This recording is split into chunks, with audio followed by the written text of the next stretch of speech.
Hello student, good morning to everybody. अपना topic है clause. पिछले वीडियो मैंने आपको क्लोज के functions, types of the clause, clause कितने प्रकार के होते हैं और उनके क्या क्या फंक्शंस हैं। क्लोज को ना तीन भागों में डिवाइड किया गया था: प्रिंसिपल क्लोज, कोऑर्डिनेट क्लोज और सबऑर्डिनेट क्लोज, जिनकी मैंने तीनों को डिफाइन किया था, तीनों की एक्सप्लेनेशन की थी कि क्या क्या होता है। फिर अपने जो कोर्स में है ना, वो है सबऑर्डिनेट क्लोज, और सबऑर्डिनेट क्लोज को भी तीन भागों में डिवाइड किया गया है, जिसमें फर्स्ट है एडजेक्टिव क्लोज, दूसरा है एडवर्ब क्लोज और तीसरा है नाउन क्लोज। तो उसमें से अब फर्स्ट मैंने लिया है आज एडजेक्टिव क्लोज। अब एडजेक्टिव क्लोज क्या होता है? तो देखो फ्रेंड्स, मैंने ये लिख रखा है, वह क्लोज जो एडजेक्टिव के समान कार्य करता है। जिस प्रकार से किसी, जैसे अपन एडजेक्टिव ही लेते हैं। एडजेक्टिव क्या होता है? जो वह वर्ड जो नाउन, जो मतलब सेंटेंस में किसी नाउन या प्रोनाउन की विशेषता बताता है, उसको क्वालिफाई करता है, वो क्या कहलाता है? एडजेक्टिव कहलाता है। तो क्लोज में भी वही चीज है। क्लोज में क्या है, कुछ रिलेटिव प्रोनाउन होते हैं जो मतलब मैं आगे आपको बताऊंगा। तो ये वह क्लोज जो एडजेक्टिव के समान कार्य करता है, वही एडजेक्टिव क्लोज होता है। अब इस डेफिनेशन को बहुत ही बड़े ध्यानपूर्वक सुनना।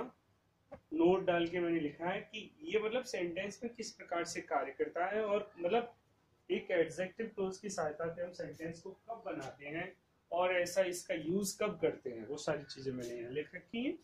वो आप देखो, नोट में लिख रखा है मैंने। जब दो सिंपल सेंटेंसेस का एक एडजेक्टिव क्लोज बनाते हैं, तो मान लो दो सिंपल सेंटेंस हैं और उनको हम एक एडजेक्टिव की सहायता से, एडजेक्टिव क्लोज की सहायता से एक क्लोज बनाए, तो कैसे बनाते हैं? तो ये ध्यान देना होता है कि प्रथम वाक्य के नाउन या प्रोनाउन की विशेषता दूसरे वाक्य में दी होती है, तो उस दूसरे वाक्य के नाउन या प्रोनाउन को एडजेक्टिव क्लोज में बदल देते हैं। ये लिख रखा है मैंने। इसमें होता क्या है, इसकी जो मैं आपको और एक बार बताऊं कि दो सिंपल सेंटेंस होंगे। अब दोनों सिंपल सेंटेंसों में प्रथम सेंटेंस के किसी नाउन या प्रोनाउन की विशेषता दूसरे वाक्य में दे रखी होगी। मैं आपको अभी एग्जाम्पल के तौर पर समझाऊंगा, फिर भी आप ध्यान से सुने। कि दो सिंपल सेंटेंस हो और उसमें प्रथम वाक्य के नाउन या प्रोनाउन की विशेषता दूसरे वाक्य में दे रखी हो, तो उस दूसरे वाक्य के नाउन या प्रोनाउन को एडजेक्टिव क्लोज में बदल देते हैं। एडजेक्टिव क्लोज में बदल देते हैं। और अब वो एडजेक्टिव क्लोज हम, अच्छा अब ये तो आपने लिख लिया। अब देखो, जैसे मैं आपको आगे भी देखें, इसके बाद क्या है।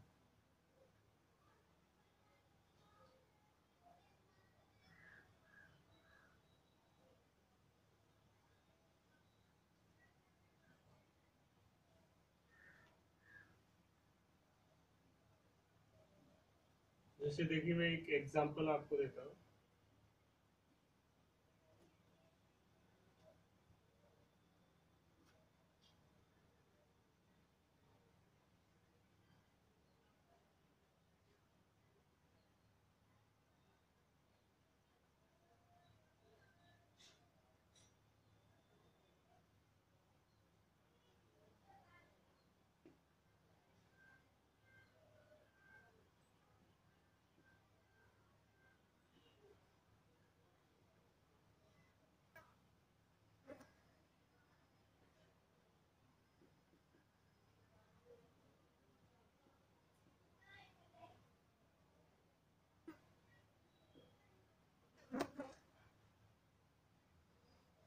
देखिए, जैसे ये दो सेंटेंस है। एक तो है आई सा अ डॉग, दूसरा है the dog was lying on the road.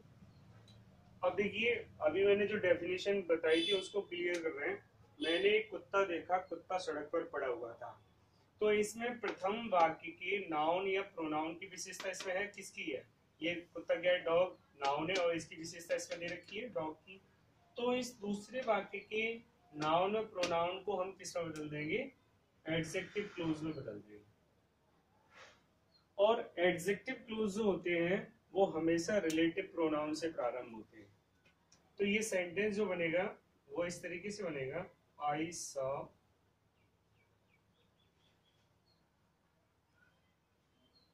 A dog who was lying on the road. I saw a snake who was lying on the road. अच्छा, एडजेक्टिव क्लोज जो होते हैं वो हमेशा रिलेटिव प्रोनाउन से प्रारंभ होते हैं। अब रिलेटिव प्रोनाउन क्या होते हैं ये मैं आपको लिख देता हूं।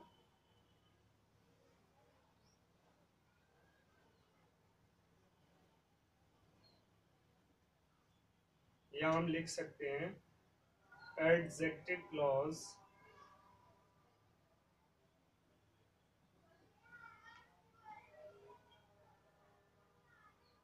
हमेशा रिलेटिव प्रोनाउन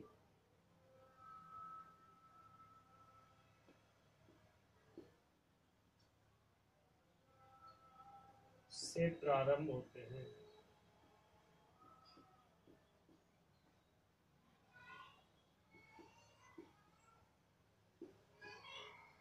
अब रिलेटिव प्रोनाउन क्या होते हैं, या हम लिख सकते हैं हेडिंग डाल करके रिलेटिव प्रोनाउन।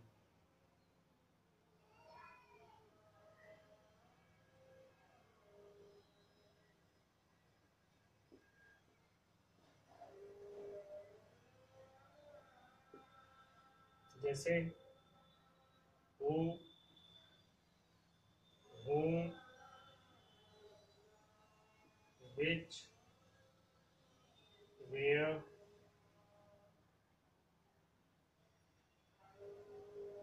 that, when, ये सब क्या है? रिलेटिव प्रोनाउन है। अच्छा, रिलेटिव प्रोनाउन, अच्छा इसका ध्यान रखना है कि एडजेक्टिव क्लोज हमेशा रिलेटिव प्रोनाउन से प्रारंभ होते हैं। अब रिलेटिव प्रोनाउन क्या होते हैं? रिलेटिव प्रोनाउन होते हैं who, whom, which, where, that, when, why, how, whose, सब दिख रहा है नीचे? whose, ये सब क्या है? रिलेटिव प्रोनाउन है। अच्छा अच्छा, रिलेटिव प्रोनाउन है। अच्छा, इसमें आपको विच हुज नहीं दिख रहा है, मैं इसको ऊपर से रफ करके यहां से लिखता हूं, दोबारा से देखिए। यहां डालते हैं अपन relative pronoun.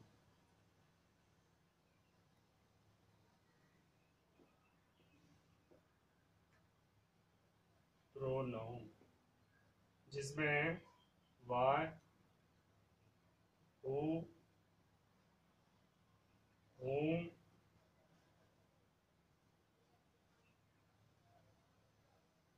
whose, when, where, that, how, ये सब क्या है? रिलेटिव प्रोनाउन है। कहने को ये WH वर्ड्स है, लेकिन एडजेक्टिव में यही रिलेटिव प्रोनाउन की तरह यूज किए जाते हैं। अब इसमें देखिए सारे इनके वो देखिए अर्थ, मतलब इसका यूज कहाँ क्या होता है। अगर किसी भी सेंटेंस में, दोनों सेंटेंस में अगर रीजन का प्रयोग किया गया, कोई रीजन बताया गया हो, कारण, तो उसमें हम फॉर रीजन कह सकते हैं, ये फॉर रीजन। किसी कारण के अगर मतलब कोई कारण बताया गया हो तो वहां पर हम एडजेक्टिव क्लोज में वाई का यूज करते हैं कारण के लिए। अगर किसी कर्ता के बारे में कहा गया हो, किसी नाउन के बारे में कहा गया हो और वो नाउन लिविंग थिंग्स हो तो वहां पर हम हु का प्रयोग करते हैं। और अगर कर्म के लिए कहा गया हो, ऑब्जेक्ट के लिए कहा गया हो तो वहां पर हम whom का यूज करते हैं। अगर किसी वस्तु, किसी नाउन प्रोनाउन की संबंधता के बारे में बताया गया हो तो वहां पर हम whose का प्रयोग करते हैं। और अगर दोनों सेंटेंसों के बीच समय के बारे में बताया गया हो तो वहां पर हम when का यूज करते हैं। और अगर किसी स्थान के बारे में चर्चा की गई हो, डिस्कशन किया गया हो तो वहां पर हम where का यूज करते हैं। दैट का यूज हम हु के अकॉर्डिंग करते हैं, हु के अनुसार। जिस प्रकार से जहां हम दैट का यूज, जहां हम हु का प्रयोग करते हैं वही हम दैट का यूज भी कर सकते हैं। और किसी हालचाल के बारे में अगर पूछा गया हो तो वहां पर हम हाउ का यूज करते हैं, हाउ का यूज करते हैं। अब एक आता है विच। विच अगर किसी नाउन प्रोनाउन में अगर निर्जीव वस्तु हो, नॉन लिविंग थिंग्स हो तो विच यूज करते हैं, और लिविंग थिंग्स हो तो हु यूज करते हैं। दोनों का अर्थ अलग है। अगर निर्जीव वस्तु का, निर्जीव वस्तु का मतलब उसमें यूज किया गया नाउन प्रोनाउन तो विच, और अगर सजीव का यूज किया गया तो हु का प्रयोग करते हैं। सभी का एग्जाम्पल देखें एक एक, उसके अकॉर्डिंग आप, ये सब क्या है, रिलेटिव प्रोनाउन होते हैं। इनको गौर से देखें एक बार और। अगर दो सिंपल सेंटेंसों के बीच कारण बताया गया हो, यानी कि हम ऐसे कह सकते हैं कारण के लिए वाई का यूज करते हैं, सजीव के लिए यानी कि लिविंग थिंग्स के लिए नाउन प्रोनाउन, नाउन के लिए और सब्जेक्ट के रूप में हो तो वहां पर हम हु का यूज करते हैं। ऑब्जेक्ट के रूप में हो तो whom का यूज करते हैं। संबंध कारक के रूप में हो तो whose का प्रयोग करते हैं। और अगर किसी स्थान के बारे में चर्चा की गई हो तो वहां पर हम where का यूज करते हैं। और that का यूज भी हम who की तरह ही करते हैं। और अगर हालचाल के बारे में पूछा गया हो तो how का प्रयोग करते हैं। एक छूट गया when। अगर समय के बारे में पूछा, अगर समय के बारे में चर्चा की गई हो दोनों सेंटेंसों के बीच तो when का यूज करते हैं। और अगर निर्जीव वस्तुओं के बारे में चर्चा की गई हो तो वहां पर हम विच का यूज करते हैं। विच, निर्जीव के लिए विच, सजीव के लिए हु, कारण के लिए वाय, कर्म के लिए whom, संबंध के लिए हु, समय के लिए when और स्थान के लिए where यूज करते हैं। जैसे फॉर एग्जाम्पल,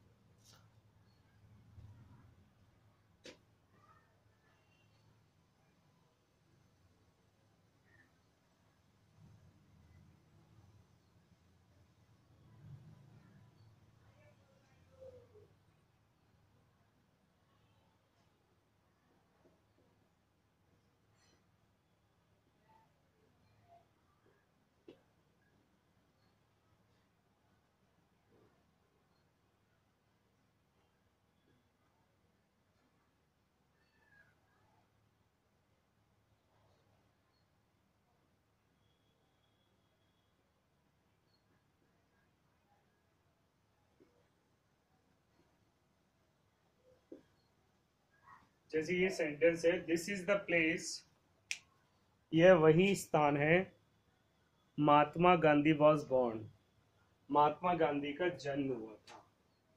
तो इस सेंटेंस में क्या बताया गया है, किसके बारे में चर्चा की गई, स्थान के बारे में। और स्थान के लिए अपन क्या यूज करते हैं, कौन सा रिलेटिव प्रोनाउन यूज करते हैं, वेयर। तो ये जब कंप्लीट सेंटेंस बनेगा तो इस तरीके से बनेगा, this is the place where Mahatma Gandhi was born.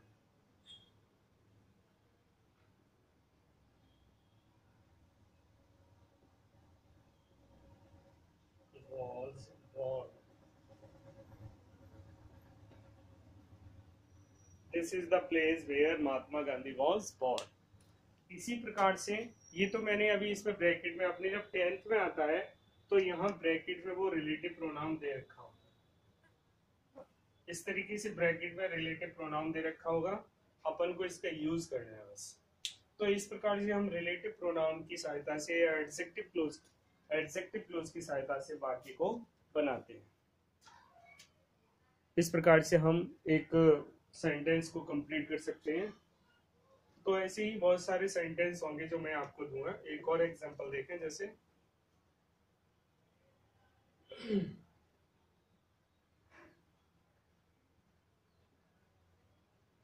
एक मिनट ये रब करता हूं पर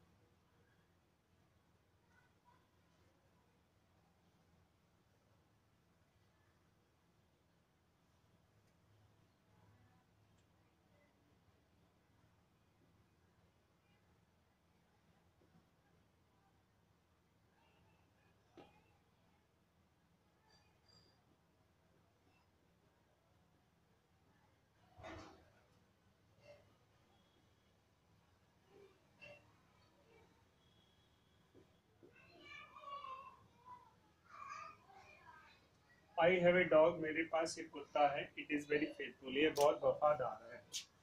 अब यहाँ पर जो इट है ना, अब देख लो इसमें ऐसे कौन सी नाउन या प्रोनाउन है जिसकी विशेषता इसमें दे रखी है। आई की इसमें विशेषता नहीं है, डॉग की है। ये डॉग यहाँ पर और ये इट भी यहाँ पर किसके रूप में आया, इट डॉग के रूप में।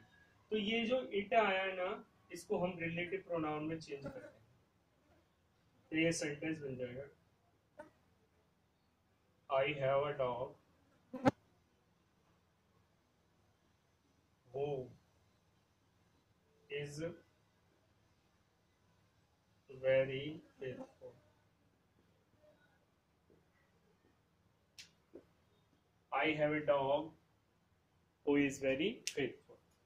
इसी प्रकार से हम सारे रिलेटिव प्रोनाउन का यूज करते हैं।